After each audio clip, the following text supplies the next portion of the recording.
আমাদের রাইড এই পর্যন্তই।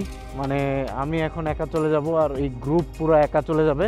বিদায় ले लेते हैं भाई, बाय, फिर मिलेंगे। Thank you so much. हाँ आपका बहुत बहुत शुक्रिया। हाँ हाँ थैंक यू। ठीक है बाय।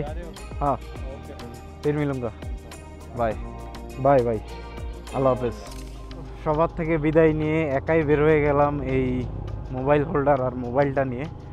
তো মোবাইল হোল্ডার ছিল না, পরে আমি কিনে রাতে লাগাইছিলাম। এখন আবার সেট করতে গিয়ে নিজেই ভেঙে ফেলছি। আবার ওর কাছ থেকে যে রেন্ট দিছে ওর বাইকের থেকে এটা খুলে নিছি, কারণ ও তো গ্রুপে রাইড করবে, আমি তো একাই রাইড করবো, আমার তো ম্যাপ ছাড়া একটু কষ্ট হয়ে যাবে। আজকের উদ্দেশ্য আসলে স্কারদু যাব। তো স্কারদু হচ্ছে 3 দিন থেকে 4 দিন লেগে যায়, ডিপেন্ড করে রাইডের উপরে। যদি ভালোভাবে রাইড করতে পারি 3 দিনে ইজিলি যাওয়া যায়, আর যদি একটু গ্যাপ হয়ে যায় তাহলে সমস্যা। তো গ্যাপ তো অলরেডি হয়েই গেছে। সকাল 7টায় রাইড স্টার্ট করে এখন পর্যন্ত মাত্র 150 কিলোমিটার রাইড করছি, এটাই হচ্ছে খারাপ। তো টার্গেট রাখছি নারায়ণ যাওয়ার জন্য। নারায়ণ যদি পৌঁছে যেতে পারি তাহলে 3 দিনে স্কারদু করে ফেলতে পারবো।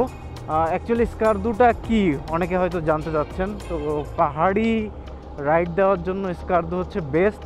লাইক যদি উদাহরণ দেই তাহলে Ladakh, Tajikistan, Kyrgyzstan like same.